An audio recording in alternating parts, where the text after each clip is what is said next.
Hi guys, for this video, para naman ito sa mga nagre-review ng Registered Electrical Engineers Licensure Exam. So we have a sample problem here from REE September 2023.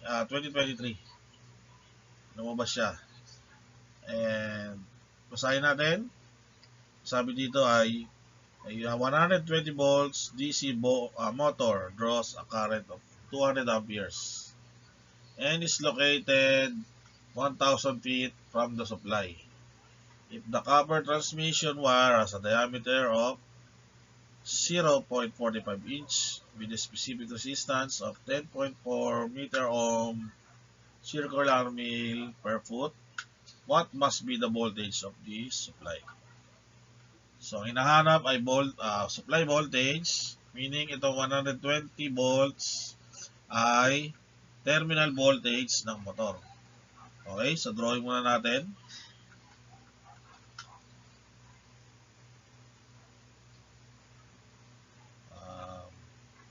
Meron tayong voltage source.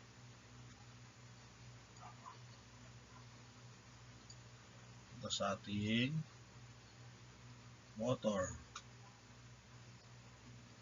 So, itong motor ay merong 120 volts. So, ito ay I1 is equal to 200 amperes. So, yan ang direction niya. Ganun din dito, may direction din na 200 amperes. Ngayon, itong wire na to, meron din niya, itong dalawang wire na to, papunta at pabalik, meron niyang resistance R1.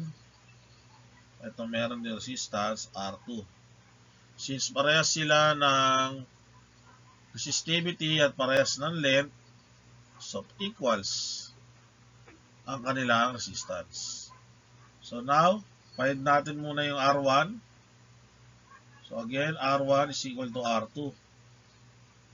Kasi nga parehas sila ng length and resistivity. Formula for resistance, resistivity times length over area. And then, formula naman sa area is 1,000. Kapag naka-inches, 1,000 times diameter in inches and then squared. Okay? So, solve natin si R1 is equal also to R2 is equal to 10.4 daw yung resistivity. And then length is 1,000 feet ito 1,000 feet. Okay? So 1,000 feet divided by yung area natin. So 1,000 times 0.45 squared. So lalabas dyan, calculate natin.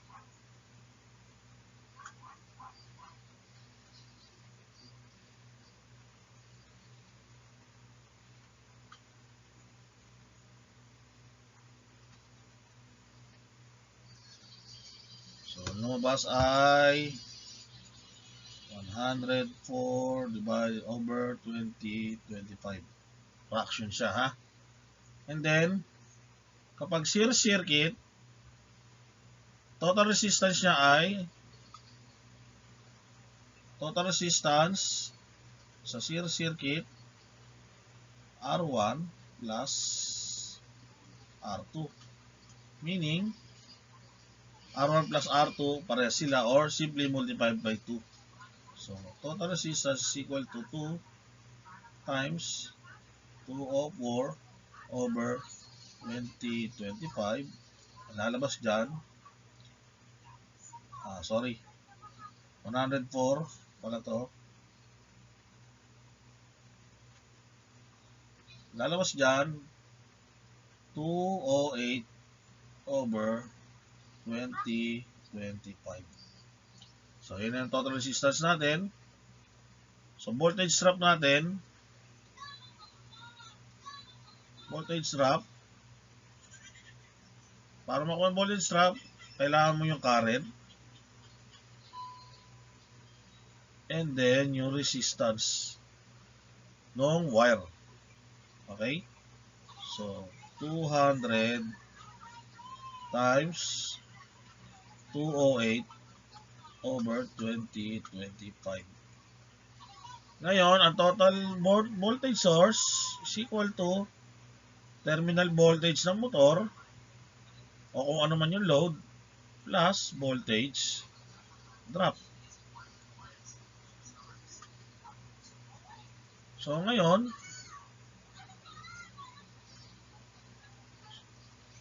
ang voltage source natin is equal to terminal voltage ng motor is 120 plus anong voltage drop? 200 times 208 over 2025. So, ang sagot dyan,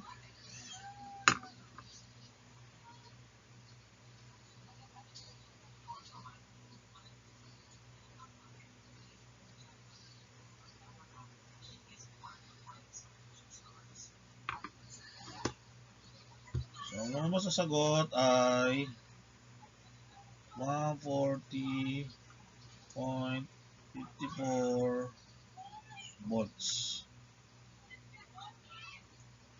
So, roughly, option D. Okay? So, sa mga nagre-review natin dyan, next month na ang exam ninyo. So, good luck. Sana may natutunan kayo. Kung hindi pa kayo nakasubscribe, please hit the subscribe button. Thank you.